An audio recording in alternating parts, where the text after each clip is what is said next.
小水滴折射生活无限精彩。你看，这是我的新乐高房车。哇塞，里面好高级呀！我想我以后可以坐真正的房车出去旅游。妈妈，你什么时候带我们坐房车去旅游呢？我们家孩子自从2年前见过房车之后，就一直念叨着想坐房车旅行。去年夏天，我们终于圆了孩子们的房车梦。我们一家4口租了一辆中型房车，从卡尔加里出发，8天7晚，一路畅游加拿大落基山脉的湖光山色。这一路，我们充分体验了房车自驾游的优势，不用找酒店，每天把家安在不同的风景画中，与大自然浑然一体。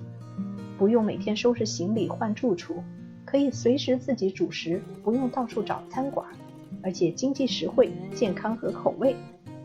在风景优美的景区，还可以随时停车下来，边欣赏美景边享用美食，那体验真是太棒了。下面就带大家看看我们租的房车吧。你看这2个小朋友多兴奋啊！好，我们到房车上来了，给我们介绍一下。看一下，这就是一个椅子，然后这里呢，这2上面都是床，然后这是上床的这个楼梯，然后中间这块板，这个我把可以翻过来，然后再放一个这床，其实这里可以睡3个人。这个是不是就是你们的床啊？对，这是我们的床。然后这边呢，其实也是可以床，但是也是一个就是一个table，就是饭地方，是有安全带，就开车的时候也可以坐在上面的。然后其实他说，就是这个能把这个倒下来以后，这个可以压下去，这样的话就也可以变成一个床，一个小床，对。然后这上面有很多的柜子，这些都是柜子。下面也有，下面有，就是这个房车上柜子其实特别多的。对，储物空间还是蛮多的哈，像这些都是。其实这边就是厨房了。我们来看一下。这就是一个洗手的地方，然后这里还有个微波炉，然后这是烧火的地方。炉子有几个？我们看一下。有3个炉子。OK。然后这边是冰箱，冰箱不算特别大，但是也够用。这下面的话呢，就是那个冰箱，上面是冷藏冰箱。这边就是一个洗手间，然后这里是洗手的，这是厕所，然后这边是冲凉的，这个挺大的，还有这个淋浴。上面是有那个排气扇。主卧室，这就是一个大床，可以睡2个人的。然后这边有衣柜，这个也有啊。对，有2个衣柜这里，然后上面有柜子。有柜子。对，其实这些有点难打开，是因为它就是为了车在动的时候。这是给我们准备的厨具。对，厨具。然后这上面有柜子，然后有灯，然后有挂钩，然后这边还有2个小阳台。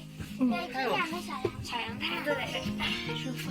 这个 slide inside 就是这块东西，它可以这样移植移过来，在开车的时候，这个车的体积就会变小，这个位置就大概只有这么宽。但是等车停下来了，为了在里面就是生活的更舒适一点，就可以就在 slide out， 现在就有这么宽的位置。现在这个长度是 slide out 以后的。That's slide in. It's kind of magic. 现在很多房车都有 slide out 的功能，它可以让房车停下来的时候空间更大、更舒适。哇哦，车尾箱好大，能装不少东西呢。It's big for her to sleep inside. 我们这次是开自己的车从温哥华到卡尔加里，在卡尔加里的 Canada Dream 公司租的房车，从卡尔加里出发去 Banff， 所以我们先要把行李从自己的车上搬到房车上。告别了房车公司的工作人员，我们就出发了。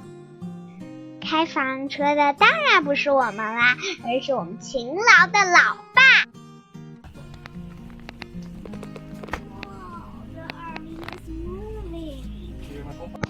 下面请大家欣赏我们的沿途美景吧。来猜猜这个是什么？答案会在视频的最后揭晓哟。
址在哥伦比亚冰原。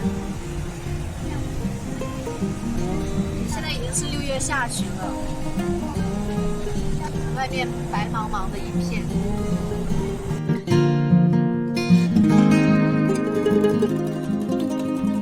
我们坐着有巨大轮子的冰原雪车前往哥伦比亚冰川，踩在这些厚厚的冰上，是一个非常刺激的体验。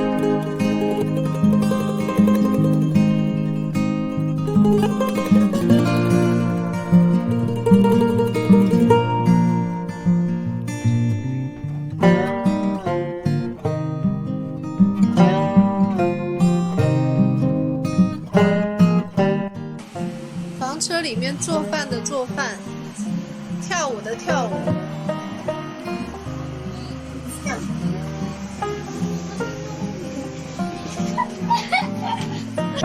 我们还在房车上给爸爸庆祝生日，还有父亲节呢。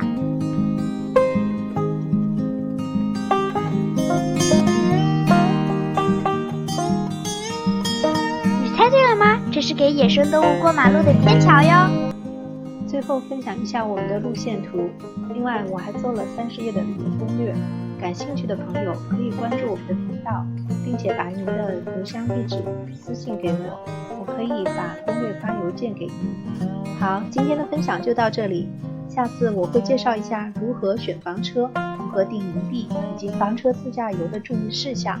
感兴趣的朋友请关注并订阅我们的频道吧。如果喜欢我们的视频，欢迎点赞、评论、订阅、转发。Thank you。